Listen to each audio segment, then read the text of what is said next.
Happy new bike day.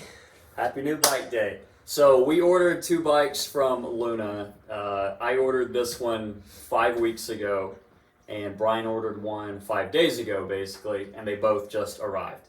So we got building, and there's a couple things that I want to do to set up my new bike differently from the other bike that I've been riding that only has riser bars and 1619 wheel setup. It's basically the stock bike that we use for testing. So a lot of times the stock rims are back on that bike.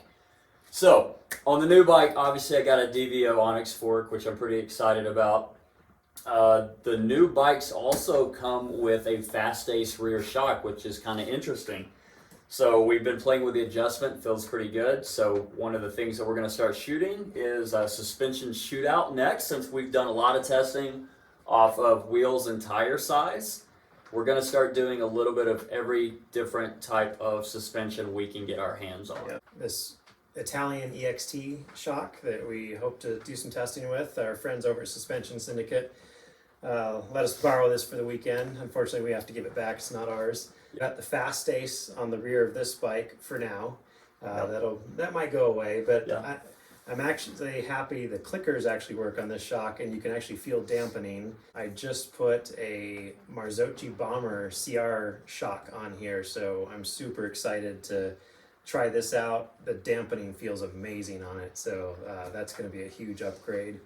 And then we've got these forks in the background, so we've got DVOs, we've got stock DNM, we've got a tuned DNM.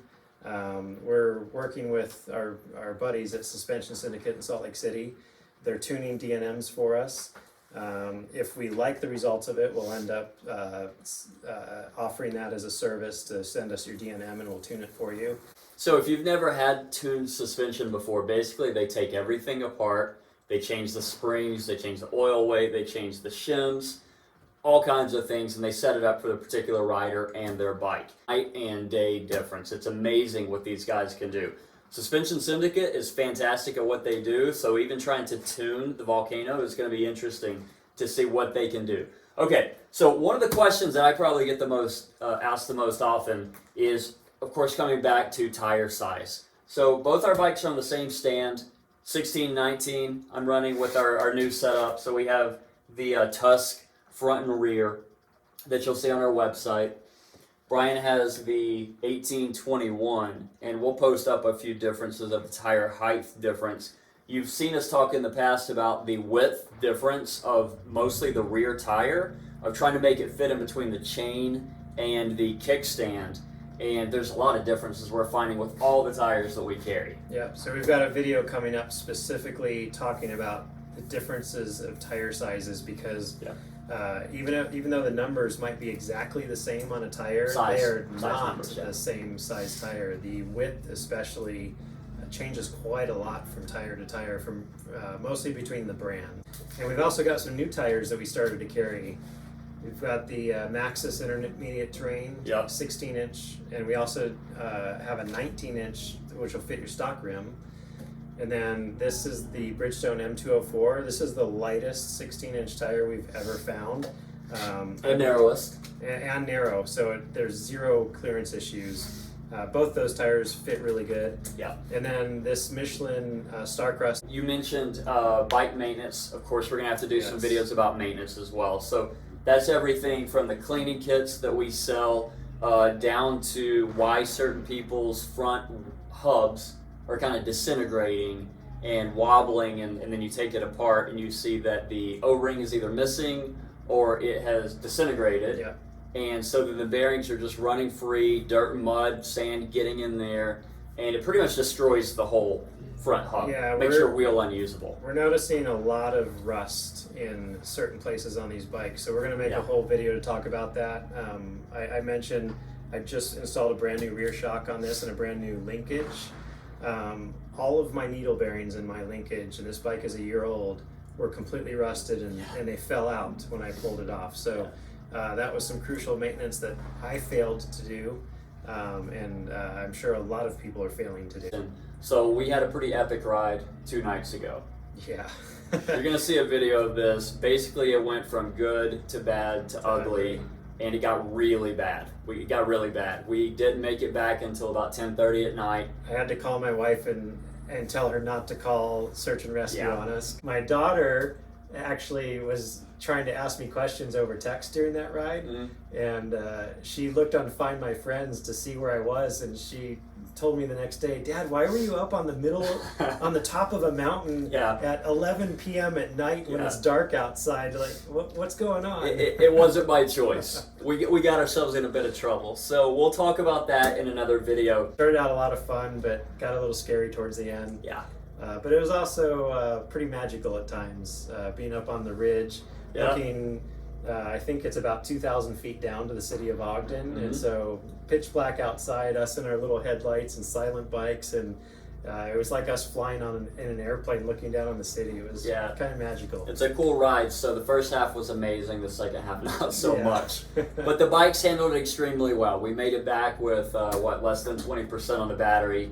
But considering we climbed several thousand feet of elevation through some very, very hard terrain, actually crashed because of it a couple of days ago. So actually that's one more series that we need to do is about safety and gear. So if you've ever followed me on YouTube, not Charge Cycle Works, but me personally, you've seen Brielle. This is actually her bike, even though you see me ride it a lot. This is actually her bike. Tell them about the riding clinic that you went to. Who taught you some tips and tricks on how to ride recently? Meg's Brap. So her and her twin sister and a few others went to a Meg's Brap riding clinic. It was on motorbikes, not these, but that's okay. The skills translate. Yeah. So we're gonna enlist my amazing daughter. Maybe daughters plural. Yeah. The other one likes KTM's a little more than the electric bikes. But we can convince her to get on a Surron, especially now that they're being upgraded and ride. So the Salt Lake Moto Twins are extremely great. They're great riders. We love going out and riding with a big group. And so what we'll do is we'll go through a series of gear, because when we went on a ride 2 days ago, it was a very impromptu ride. We just ran over very quickly and joined some friends. And we were late. We were running late because it's a bit of a drive. Yeah. So we ended up getting to the trail just throwing on boots, helmet and gloves basically. And that's a mistake I normally will never make. And now I'll never make it again. Because with only a couple of crashes or just riding and having my knees hit the stem or the suspension, my knees are really bruised up right now. And had I crashed and actually hit my kneecap on a rock or something like that, it's something that terrifies me. So we're normally head to toe in all of our gear. And so we'll go through that together so that we can kind of talk about the importance of safety. I know people just want to go out and ride and have fun and not be burdened with gear. But I think coming from a background where we've seen some horrific stuff in motocross races, the importance of gear is very important. But it can be the difference in between maybe limping home and riding home in an ambulance. So that brings me to the other bike. Ta-da! We probably moved, so that probably doesn't work as good as we might think in our heads. So we mentioned bikes, new bike day. We got 2 bikes. Yeah, so the funny thing about that, how long ago did you order this bike? Yeah, I ordered my bike over 5 weeks ago. And this bike was ordered 1 week ago. Yeah. If any of you got the notification from Luna that bikes were in stock, they weren't kidding. This came in 1 week.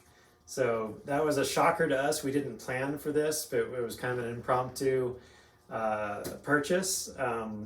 We're not keeping this bike. It's not mine, it's not yours.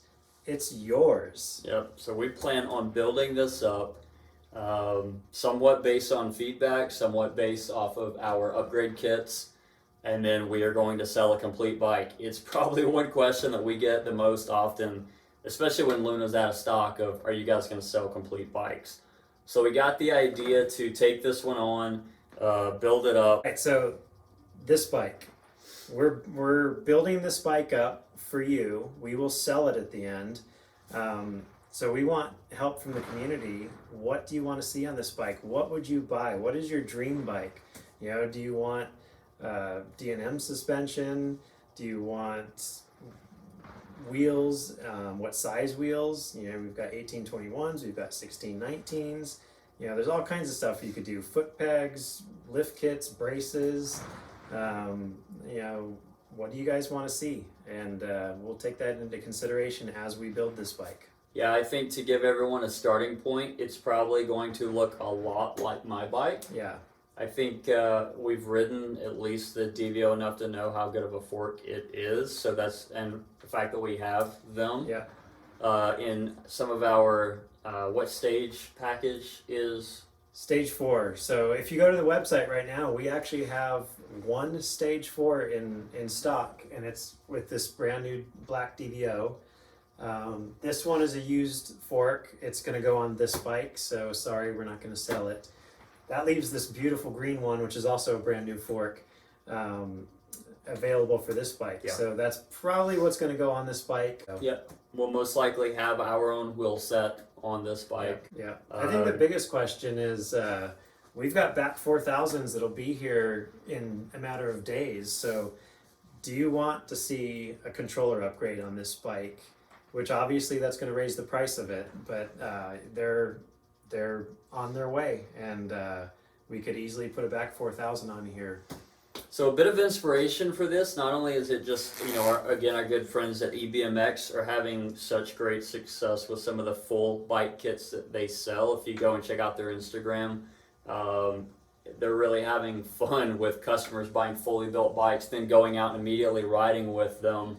And the videos are just a lot of fun to see how capable these bikes are when they're really built up. Yep. So when we get a chance to build one up and be able to go and ride certain things like we could almost ride with dirt bikes in certain circumstances, on the right trail like what we rode 2 days ago, we had so much fun on these bikes that the only thing I think was missing, better suspension and power. Yeah. I could have used more power going up the mountain when we're climbing thousands of feet of elevation. We're going to set the bike up. We'll have it available for sale eventually. And so keep an eye on that. You'll probably be able to follow along our build as we go. And you'll get to see the progression of us making decisions based off of all the things that we continue to test when we find a product, size, whatever it happens to be that we love. That's probably what will end up going on the bike. I've got my dream bike in mind that I want to do to this. I know you do, Yeah. and I know you guys do. So put in the comments what you want to see this bike turn into, and we're going to build it, and then we're going to sell it. All right. All right.